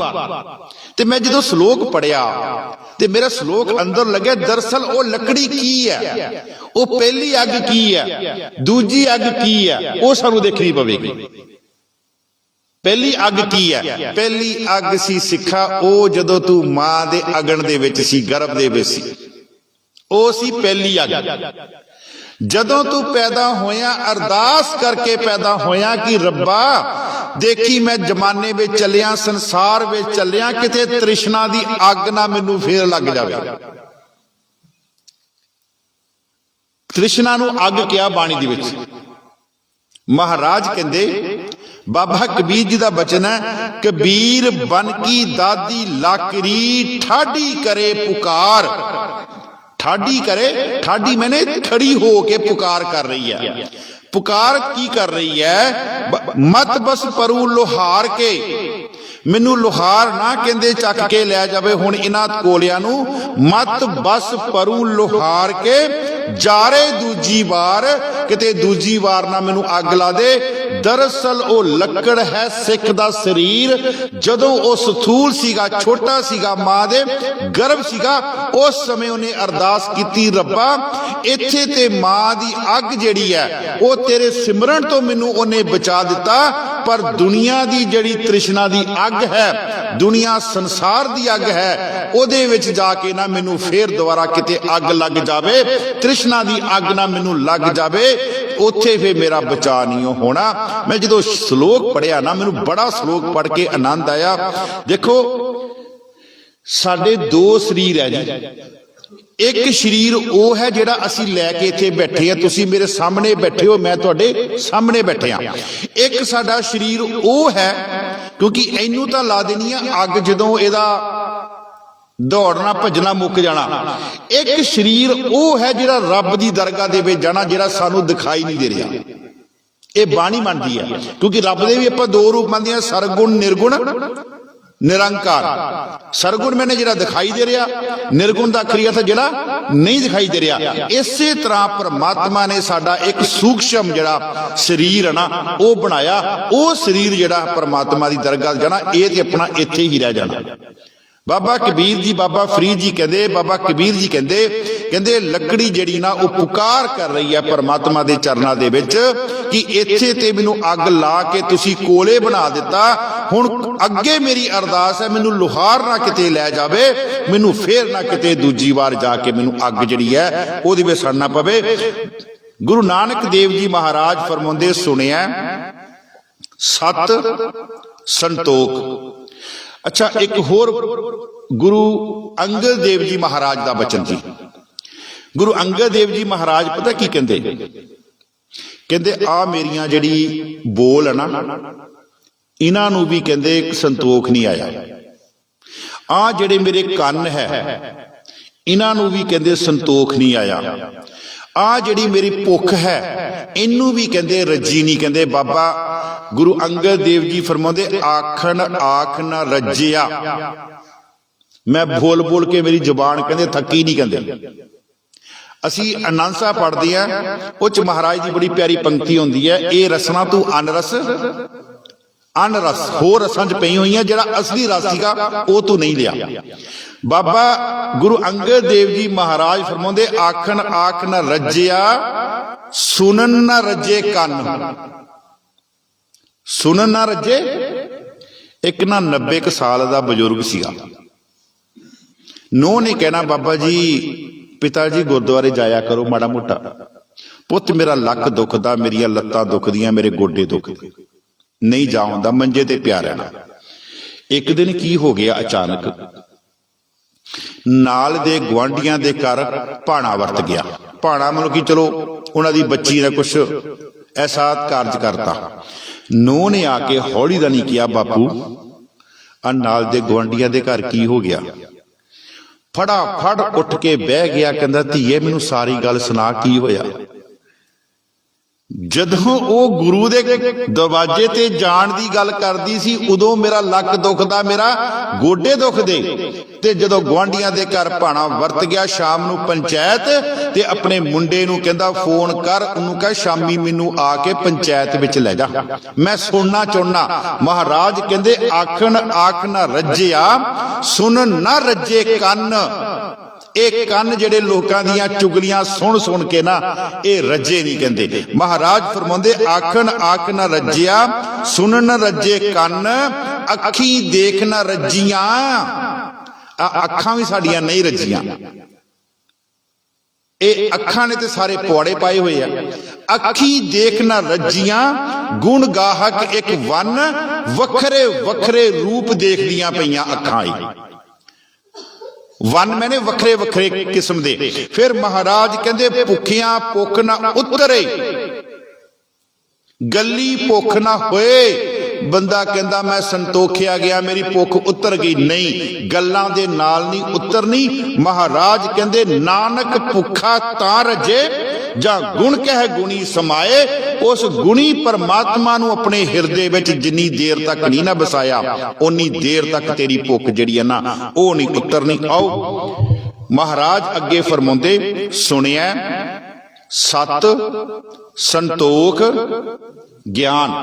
ਗਿਆਨ ਸਾਧ ਸੰਗਤ ਜੀ ਰੂਹਾਨੀਅਤ ਦੇ ਗਿਆਨ ਦੀ ਗੱਲ ਹੈ। ਮਹਾਰਾਜ ਕਹਿੰਦੇ ਉਹ ਜਿਹੜਾ ਰੂਹਾਨੀਅਤ ਦਾ ਗਿਆਨ ਹੈ ਨਾ, ਉਹ ਤੇਰੇ ਅੰਦਰ ਆਵੇਗਾ ਜਦੋਂ ਤੂੰ ਤੁਰ ਤੋਂ ਅੰਦਰ ਤੋਂ ਉਸ ਪਰਮਾਤਮਾ ਦਾ ਨਾਮ ਜਿਹੜਾ ਨਾ ਉਹ ਮਹਾਰਾਜ ਕਹਿੰਦੇ ਜਦੋਂ ਤੂੰ ਸੁਣੇਗਾ ਉਸ ਵੇਲੇ ਆਵੇਗਾ। ਫਿਰ ਅੱਗੇ ਮਹਾਰਾਜ ਕਹਿੰਦੇ ਸੁਣਿਆ 68 ਕਾ ਇਸ਼ਨਾਨ। ਜਦੋਂ ਅੰਦਰ ਆਤਮਾ ਤੋਂ ਨਾਮ ਸੁਣੇਗਾ ਫਿਰ ਉਹੀ ਤੇਰਾ 68 ਤੀਰਥਾਂ ਦਾ ਇਸ਼ਨਾਨ ਬਣ। 8 ਤੇ 60, 8 ਮੈਨੇ 8 ਤੇ 60 ਮੈਨੇ 60 ਦੋਨੋਂ ਜੋੜ ਦੋ 8 60 ਬਣ ਜਾਂਦਾ, 68 ਬਣ ਗਏ। ਹਿੰਦੂ ਧਰਮ ਚ 68 ਤੀਰਥਾਂ ਤੇ ਜਾਣ ਦੀ ਗੱਲ ਹੋਈ ਹੈ। ਮਹਾਰਾਜ ਕਹਿੰਦੇ ਤੂੰ ਨਾਮ ਸੁਣ, ਤੇਰਾ ਇਹੋ ਹੀ ਕਹਿੰਦੇ 68 ਤੀਰਥਾਂ ਤੇ ਜਾਣਾ, ਕਹਿੰਦੇ ਇਹੋ ਹੀ ਹੈ, ਤੈਨੂੰ ਜਾਣ ਦੀ ਲੋੜ ਨਹੀਂ। ਜਿਹੜਾ ਮਹੀਨਾ ਵੀ ਚੱਲ ਰਿਹਾ ਮਾਘ ਮੱਜਨ ਸੰਗ ਸਾਧੂਆਂ ਧੂੜੀ ਕਰ, ਇਸ਼ਨਾਨ ਹਰ ਕਾ ਨਾਮ ਧਿਆਏ, ਸੁਣ ਸਭਨਾ ਨੂੰ ਕਰ ਦਾਨ। ਮਹਾਰਾਜ ਇੱਥੇ ਕਹਿੰਦੇ ਸੁਣਿਆ 68 ਕਾ ਇਸ਼ਨਾਨ। ਅੱਗੇ ਮਹਾਰਾਜ ਕਹਿੰਦੇ ਸੁਣਿਆ ਪੜ ਪੜ ਪਾਵਹਿ ਮਾਨ। ਜਦੋਂ ਨਾਮ ਤੇਰੇ ਅੰਦਰ ਵਸ ਜਾਵੇਗਾ ਨਾ, ਉਸ ਨਾਮ ਨੂੰ ਤੂੰ ਪੜਿਆ ਵੇ, ਗ੍ਰੰਥਾਂ ਨੂੰ ਤੂੰ ਪੜਿਆ, ਮਹਾਰਾਜ ਕਹਿੰਦੇ ਤੇਰਾ ਸਮਾਜ ਵਿੱਚ ਤੇਰਾ ਸਤਿਕਾਰ ਜਿਹੜਾ ਵੱਧ ਜਾਵੇਗਾ, ਸਤਿਕਾਰ ਤੇਰਾ ਵੱਧ ਜਾਵੇਗਾ। ਚਲੋ ਕੁਛ ਵੀ ਹੈ ਜੀ, ਤੁਸੀਂ ਗੁਰਦੁਆਰਾ ਸਾਹਿਬ ਦੇ ਗ੍ਰੰਥੀ ਦੇ ਤੇ ਕੀਰਤਨੀਏ ਤੁਸੀਂ ਇੱਜ਼ਤ ਕਰਦੇ ਹੋ ਨਾ, ਤੁਹਾਡੇ ਮਨ 'ਚ ਕਿਤੇ ਨਾ ਕਿਤੇ ਤਾਂ ਇਹ ਹੈ ਨਾ ਵੀ ਸਾਡੇ ਨਾਲੋਂ ਤਾਂ ਕਿਤੇ ਚੰਗੇ ਆ ਜਿਹੜੇ ਅੰਮ੍ਰਿਤ ਵੇਲੇ ਉੱਠ ਕੇ ਬਾਣੀ ਪੜ੍ਹਦੇ। ਕਿਉਂ ਜੀ, ਹੈ ਕਿ ਨਹੀਂ ਹੈ? ਮੇਰੇ ਵਿੱਚ ਵੀ ਹੈ, ਤੁਹਾਡੇ ਵਿੱਚ ਵੀ ਹੋਏਗਾ। ਮਹਾਰਾਜ ਇੱਥੇ ਇਹੋ ਹੀ ਗੱਲ ਕਰਦੇ ਆ, ਸੁਣਿਆ ਪੜ ਪੜ ਪਾਵਹਿ ਮਾਨ। ਜਦੋਂ ਤੂੰ ਅੰਤਰ ਆਤਮਾ ਤੋਂ ਨਾਮ ਨੂੰ ਸੁਣੇਗਾ ਤੇ ਪੜ ਪੜ ਪਾਵੇ ਮਾਨ, ਤੇ ਉਹ ਜੋ ਤੂੰ ਗ੍ਰੰਥ ਪੜ੍ਹੇ ਹੈ ਉਹਦੇ ਨਾਲ ਤੈਨੂੰ ਸਮਾਜ ਦੇ ਵਿੱਚ ਤੈਨੂੰ ਸਤਿਕਾਰ ਮਿਲੇਗਾ। ਇੱਥੇ ਮਾਨ ਦਾ ਅਖਰੀ ਅਰਥ ਹੈ ਸਤਿਕਾਰ। ਇੱਕ ਮਾਨ ਦਾ ਅਖਰੀ ਅਰਥ ਹੰਕਾਰ ਵੀ ਆ ਰਿਹਾ, ਇੱਥੇ ਸਤਿਕਾਰ ਹੈ। ਮਹਾਰਾਜ ਫਰਮਾਉਂਦੇ ਸੁਣਿਆ ਲਾਗੈ ਸਹਿਜ ਧਿਆਨ। ਸਹਿਜ ਦਾ ਅਖਰੀ ਅਰਥ ਹੈ ਅਡੋਲ, ਅਡੋਲ ਅਵਸਥਾ ਜਿਹੜੀ ਹਿਲਣੀ ਨਹੀਂ ਹੈ। ਧਿਆਨ, ਚਲੋ ਮੈਂ ਇੱਕ ਆਪ ਜੀ ਨੂੰ ਸਾਖੀ ਨਾਲ ਜੋੜਾਂ। ਗੁਰੂ ਹਰਿਰਾਏ ਸਾਹਿਬ ਜੀ ਕੀਰਤਪੁਰ ਦੀ ਧਰਤੀ ਤੇ ਆਰਾਮ ਕਰ ਰਹੇ ਆ, ਅੰਮ੍ਰਿਤ ਵੇਲਾ ਹੋਇਆ। ਉਹਨਾਂ ਦਾ ਸੇਵਾਦਾਰ ਹੈ ਭਾਈ ਗੋਂਦਾ ਜੀ। ਭਾਈ ਗੋਂਦਾ ਜੀ ਗੁਰੂ ਹਰਿਰਾਏ ਸਾਹਿਬ ਜੀ ਦੀ ਬਹੁਤ ਸੇਵਾ ਕਰਦਾ। ਧਿਆਨ ਦੀ ਗੱਲ ਕਰਨ ਲੱਗਾ ਮੈਂ। ਤੇ ਗੁਰੂ ਹਰਿਰਾਏ ਸਾਹਿਬ ਜੀ ਨੇ ਉਹਨੂੰ ਕਹਿ ਦਿੱਤਾ ਕਿ ਭਾਈ ਗੋਂਦਾ ਜੀ ਤੇਰੀ ਇੱਥੇ ਲੋੜ ਨਹੀਂ ਹੈ, ਤੂੰ ਚੱਲ ਜਾ ਕਾਬਲ ਦੀ ਧਰਤੀ ਤੇ, ਉੱਥੇ ਜਾ ਕੇ ਸਿੱਖੀ ਦਾ ਪ੍ਰਚਾਰ ਕਰ। ਹੁਣ ਭਾਈ ਗੋਂਦਾ ਜੀ ਇਤਨਾ ਗੁਰੂ ਦੇ ਨਾਲ ਜੁੜੇ ਹੋਏ ਹੈ ਕਿ ਹਮੇਸ਼ਾ ਹੀ ਉਹਨਾਂ ਦੇ ਪਾਵਨ ਪਵਿੱਤਰ ਚਰਨ ਜਿਹੜੇ ਆ ਆਪਣੇ ਹਿਰਦੇ ਦੇ ਵਿੱਚ ਆਪਣੀਆਂ ਅੱਖਾਂ ਦੇ ਸਾਹਮਣੇ ਉਹ ਦੇਖਣਾ ਚਾਹੁੰਦੇ ਆ, ਉਹਨਾਂ 'ਚ ਉਹਨਾਂ ਦਾ ਧਿਆਨ ਆਪਣਾ ਲਗਾਉਣਾ ਚਾਹੁੰਦੇ ਆ। ਚਲੋ ਜੀ ਕਾਬਲ ਦੀ ਧਰਤੀ ਤੇ ਗੁਰੂ ਸਾਹਿਬ ਨੇ ਗੁਰੂ ਸਾਹਿਬ ਦਾ ਹੁਕਮ ਲੈ ਕੇ, ਹੁਕਮ ਪਾ ਕੇ ਕਾਬਲ ਦੀ ਧਰਤੀ ਤੇ ਚਲੇ ਗਏ।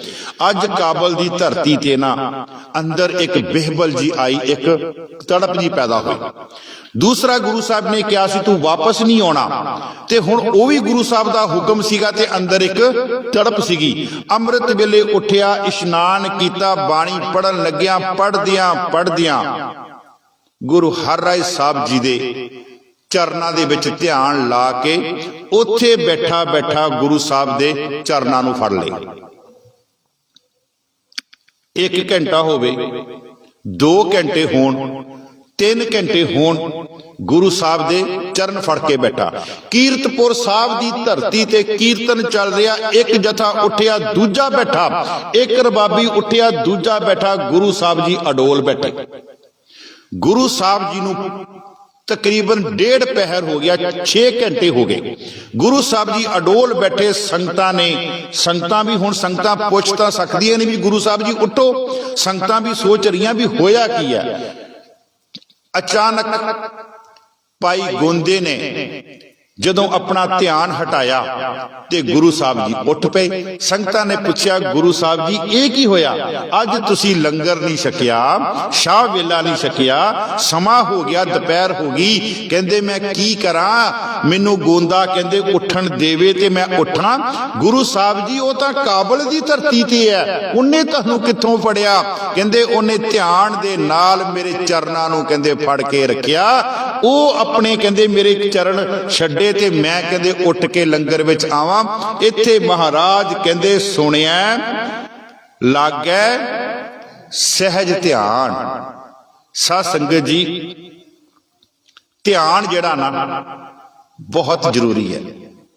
ਕਾਰਨ ਕੀ ਹੈ ਤੁਹਾਨੂੰ ਦੱਸਾਂ ਮੈਂ। ਹੁਣ ਅਸੀਂ ਗੱਡੀ ਸਿੱਖਦੇ ਆ ਨਵੀਂ ਤੇ ਜੇ ਗੱਡੀ ਵਿੱਚ ਕਿਤੇ ਉਹ ਸਪੀਕਰ ਲੱਗਾ ਹੋਵੇ ਤਾਂ ਅਸੀਂ ਬੰਦ ਕਰ ਦਿੰਦੇ। ਅਸੀਂ ਕਹਿੰਦੇ ਆ ਮੈਨੂੰ ਧਿਆਨ ਦੇ ਨਾਲ ਗੱਡੀ ਚਲਾ ਲੈਣ ਦੇ।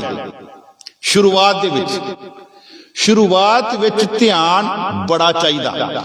ਉਹੀ ਜਦੋਂ ਬੰਦਾ ਗੱਡੀ ਚਲਾਉਂਦਾ ਟ੍ਰੇਨਡ ਹੋ ਜਾਂਦਾ, ਲਾਗੇ ਸਵਾਰੀਆਂ ਬੈਠੀਆਂ ਹੋਣ, ਗੱਲਾਂ ਵੀ ਕਰੀ ਜਾਣ, ਤਾਂ ਵੀ ਗੱਡੀ ਚਲੀ ਜਾਂਦੀ। ਏਦਾਂ ਹੁੰਦਾ ਨਾ। ਉਹ ਧਿਆਨ ਉਹਦਾ ਫਿਰ ਕੀ ਹੈ, ਉਹ ਜਿਹੜਾ ਧਿਆਨ ਲਗਾ ਕੇ ਜਿਹੜਾ ਗਿਆਨ ਲੈ ਰਿਹਾ ਸੀਗਾ, ਧਿਆਨ ਤੇ ਗਿਆਨ ਇੱਕ ਬਣ ਗਏ ਉਹਦੇ। ਫਿਰ ਜਦੋਂ ਸ਼ੁਰੂ ਵਿੱਚ ਬਾਣੀ ਪੜ੍ਹਦੇ ਆਂ, ਬਾਣੀ ਪੜ੍ਹਦਿਆਂ ਸਾਨੂੰ ਬੜਾ ਧਿਆਨ ਰੱਖਣਾ ਪੈਂਦਾ।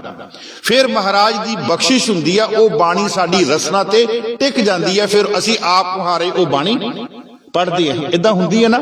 ਗੱਡੀ ਚਲਾਉਣ ਲੱਗਿਆ ਸ਼ੁਰੂ ਵਿੱਚ ਬੜਾ ਧਿਆਨ ਹੈ, ਕਿਉਂਕਿ ਧਿਆਨ ਤੋਂ ਹੀ ਗਿਆਨ ਦੀ ਪ੍ਰਾਪਤੀ ਹੋਣੀ ਹੈ। ਜੇ ਧਿਆਨ ਨਹੀਂ, ਮਹਾਰਾਜ ਕਹਿੰਦੇ ਧਿਆਨ ਧਰੋ ਤੇ ਕੋ ਮਨ ਮੈਂ। ਧਿਆਨ ਉਹਦਾ ਕਹਿੰਦੇ ਰੱਖ, ਧਿਆਨ ਧਰੋ ਤੇ ਕੋ ਮਨ ਮੈਂ, ਜਿਹ ਕੋ ਅਮਿਤੋਜ ਸਬੇ ਜਗ ਛਾਇਓ। ਕਹਿੰਦੇ ਉਹਦਾ ਧਿਆਨ ਰੱਖ ਜਿਹਦੀ ਸ਼ਕਤੀ ਕਹਿੰਦੇ ਪੂਰੇ ਸੰਸਾਰ ਦੇ ਵਿੱਚ ਵਰਤ ਰਹੀ ਹੈ। ਇੱਕ ਹੋਰ ਉਦਾਹਰਣ ਦਿਆਂ। ਸਾਡੇ 32 ਦੰਦਾਂ ਦੇ ਵਿੱਚੋਂ ਇੱਕ ਦੰਦ ਖਰਾਬ ਹੋਵੇ ਤੇ ਅਸੀਂ ਉਹਨੂੰ ਕਢਾ ਦਿੰਨੇ ਆ, ਤੇ ਤੁਸੀਂ ਕਹੇ ਦੇਖਿਓ ਸਾਡੀ ਜੀਭ ਬਾਰ-ਬਾਰ ਉਸੇ ਖਾਲੀ ਜਗ੍ਹਾ ਤੇ ਜਾਂਦੀ ਹੈ। ਪੁੱਛਣ ਵਾਲਾ ਹੋਵੇ ਜੀਭ ਨੂੰ ਵੀ ਤੇਰੇ ਕੋਲ 32 ਦੰਦ ਸੀਗੇ, ਮਰ ਜਾਣੀ ਹੈ, ਜੇ ਇੱਕ ਕਢਾਤਾ ਤਾਂ ਕੀ ਹੋ ਗਿਆ, 31 ਦਾ ਤੇ ਕੋ ਹੈਗੇ ਆ। ਉਹ ਖਾਲੀ ਥਾਂ ਵੱਲ ਜੀਭ ਜਾਂਦੀ ਨਾ, ਸਾਰਾ ਦਿਨ ਤੁਸੀਂ ਦੇਖੋ ਸਾਡੀ ਜੀਭ ਬਾਰ-ਬਾਰ ਉੱਥੇ ਜਾਵੇਗੀ, ਧਿਆਨ ਉੱਥੇ ਲੱਗਾ ਹੋਇਆ। ਹੁਣ ਇੱਥੇ ਮਹਾਰਾਜ ਕਹਿੰਦੇ ਸੁਖਮਨੀ ਸਾਹਿਬ ਦੇ ਵਿੱਚ ਕਹਿੰਦੇ 10 ਵਸਤੂਲੇ ਪਾਛੇ ਪਾਵੇ, ਤੈਨੂੰ 10 ਵਸਤੂਆਂ ਦੇ ਦਿੱਤੀਆਂ, ਏਕ ਵਸਤ ਕਾਰਨ ਵਿਖੋਟ ਗਵਾਵੇ। ਕਹਿੰਦੇ ਇੱਕ ਦਾ ਤੂੰ ਸਿਆਪਾ ਪਾ ਕੇ ਬਹਿ ਗਿਆ, 10 ਤਾਂ ਤੇ ਕੋ ਹੈਗੀਆਂ ਨਾ। ਉਹ ਜਿਹੜੇ ਇੱਕ ਦੰਦ ਸੀਗਾ ਉਹਦੇ ਪਿੱਛੇ ਲੱਗਾ ਹੋਇਆ, ਤੇ ਜਿਹੜੇ 31 ਦੰਦ ਹੈ ਉਹਨੂੰ ਸੰਭਾਲਣ ਦੀ ਗੱਲ ਨਹੀਂ ਕਰ ਰਿਹਾ। ਮਹਾਰਾਜ ਕਹਿੰਦੇ 10 ਵਸਤੂ ਲੈ ਪਾਛੇ ਪਾਵੇ, ਇੱਕ ਵਸਤ ਕਾਰਨ ਵੀ ਖੋਟ ਗਵਾਵੇ। ਫਿਰ ਮਹਾਰਾਜ ਕਹਿੰਦੇ ਏਕ ਭੀ ਨਾ ਦੇ 10 ਪੀ ਹਿਰਲੇ तो मूड़ा कहू कहा करे। जे वो तेरियां 10 दित्तियां खो लवे, तू ओदा की कहंदे बिगाड़ लेंगा भी। ध्यान उस पासे जांदा। ध्यान नाल सुनियो जिहड़ी गल कहण लगा, जिहड़ी गल दी साडे अंदर कमी होवे जां जिहड़ा खला होवे, ते महाराज कहंदे आ इहो ही ध्यान तू किते रब वाले पासे ला देना, ते ए तेरा ध्यान कहंदे कदी नहीं कहंदे टुटू। कहंदे दुनियावी ध्यान लगाएगा, ज्ञान इकट्ठा कर लवेगा, थक जावेगा। इहो ही ध्यान किते संसार वाले पासे ला, ते जदों तैनूं ज्ञान आवेगा तू कहेगा हले ते मैनूं कुछ नहीं मिलिया। बस आ ध्यान दे दो, संसार वाले पासे ध्यान लावेगा, ज्ञान की प्राप्ति होवेगी, ते तू एक दिन रज जावेगा। निरंकार दे पासे ध्यान लावेगा, तेनू इतना ज्ञान मिलेगा, तेरे अंदर फिर भी ज्ञान की प्राप्ति की भुख जिहड़ी है वो नहीं खत्म होगी, नहीं खत्म होगी।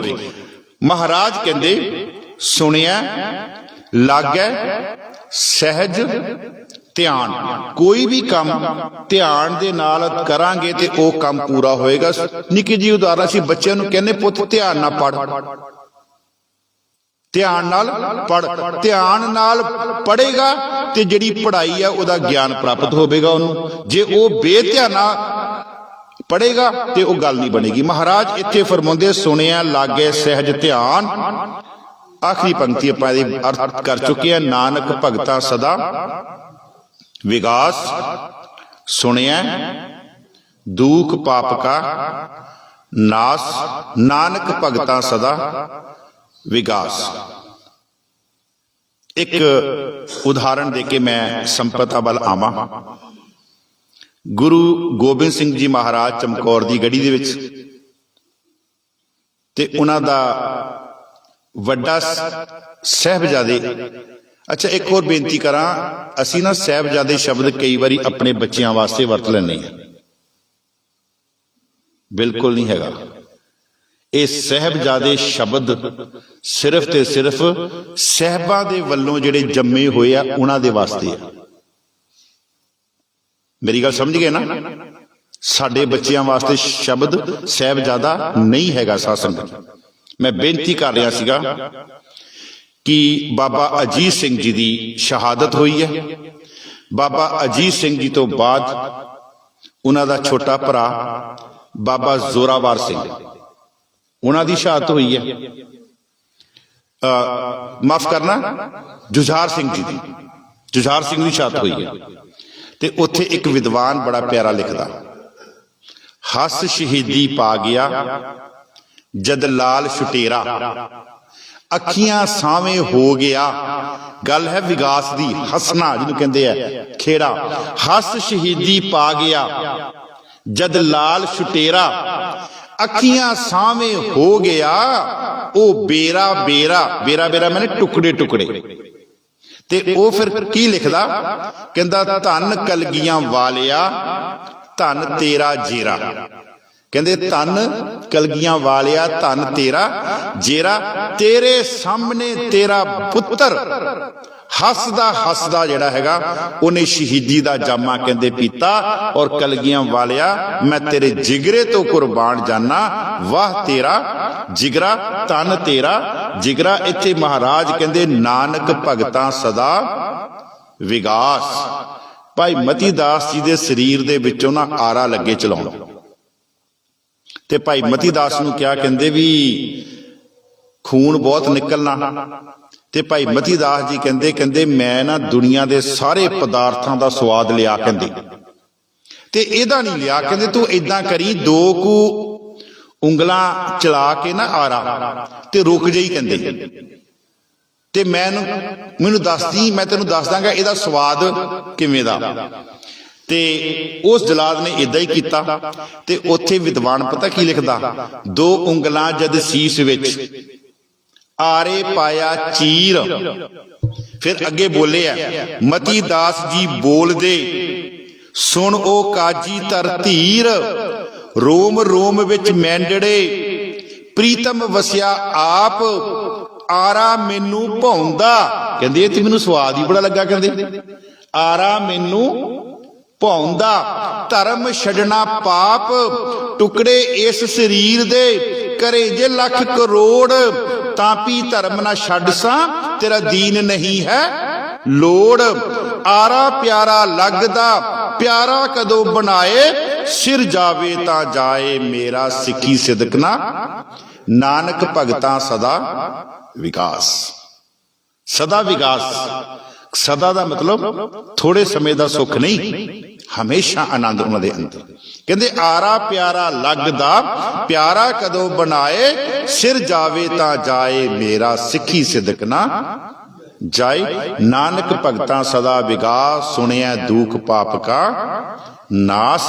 जदों तू नाम नूं सुनेगा ना, फिर तेरे अंदरों दुखां ते पापां दा जिहड़ा हैगा महाराज कहंदे ओ नाश हो जाएगा। इतनियां को बेनतियां प्रवान करनियां, होइयां भुल्लां चुकां खिमा करनियां। वाहिगुरु जी का खालसा, वाहिगुरु जी की फतेह। राम